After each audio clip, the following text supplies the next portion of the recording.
Should the President of the United States attend an event sponsored by The Family, the group that operates the C Street House in Washington and that has troubling ties to the so-called Kill the Gays bill under consideration in another country? For several months now, we've covered the story of this proposed law. It would execute people for the crime of being gay. Now, the law is proposed in another country, in Uganda, but it's connected to American politics. When Republican Governor Mark Sanford of South Carolina confessed tearfully this summer to his extramarital affair, he said that he'd received counseling on the matter at a Christian fellowship house in Washington called C Street.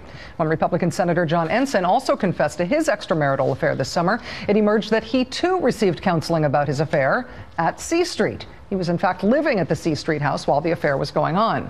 When former Republican Congressman Chip Pickering was named in his wife's alienation of affection lawsuit over his alleged extramarital affair, it emerged that in that case too, Congressman Pickering was living at the C Street house while allegedly having his affair. Now, the C Street house is technically a church. At least it was listed that way for tax purposes by The Family, which is a secretive religious group that operates the C Street House and that is tied to the Kill the Gays bill. For decades, The Family's operated as a shadowy, secretive religious group which cultivates relationships with powerful people in Washington and around the world, but itself tries to stay out of the spotlight.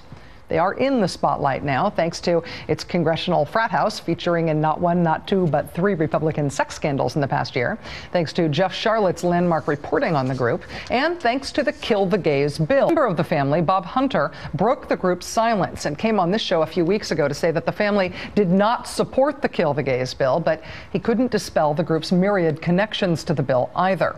One thing The Family does openly take credit for in politics is the National Prayer Breakfast. They don't just do it in Uganda, they do it here every year. They have for decades. Every U.S. president since Eisenhower has attended these annual prayer breakfasts. They're seen as nonpartisan, relatively innocuous, if vaguely insulting to the idea of the separation between church and state.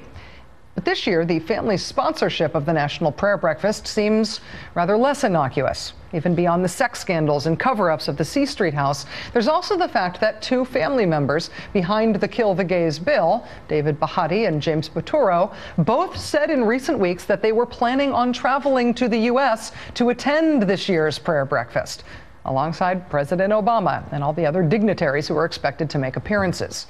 We can report tonight that, despite their claims, neither Mr. Bahati nor Mr. Baturo will actually be attending the prayer breakfast. The State Department confirmed that for us late today. Even without those two there, though, should the President of the United States still be planning on attending the Family's prayer event? Joining us now is someone who thinks not. Melanie Sloan is the executive director of CREW, Citizens for Responsibility and Ethics in Washington. CREW has sent a letter calling on the president and members of Congress to not attend the breakfast. Melanie, thanks very much for being here. Oh, it's a pleasure. So what is your argument, in short, against the president not attending this?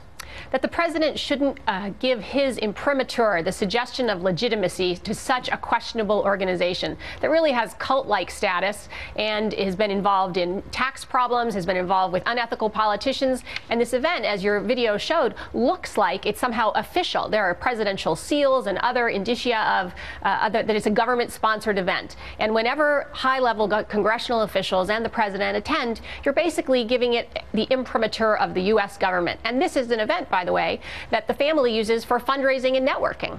The White House today told us that the president is going. They said it's a bipartisan, congressionally hosted event.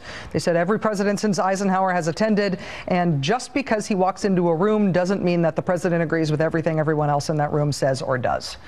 Well, I doubt he's going to walk into, say, a neo-Nazi gathering. And it seems to me that that's a kind of a bogus argument. And the fact that other presidents have done it, well, I mean, that's like what you tell your mom. All the other kids are doing it, so I want to do it too.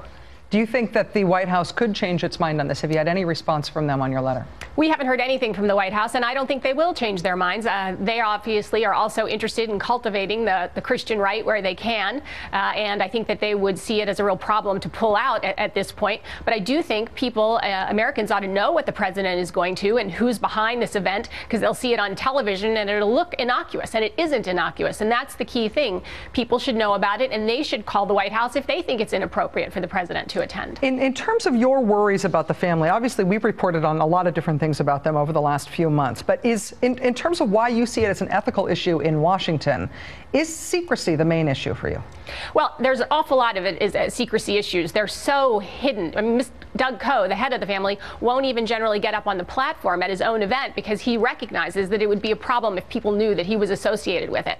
And they have very shadowy fundraising, and it's unclear who their donors are, who's supporting this fellowship. And then there's the issue of all the politicians, in addition to the ones you named. Kansas Representative Todd Tiahart has also been associated with the family, and he is now being under investigation for his part in the PMA scandal, a lobbying group that's been involved in a lot of earmark problems.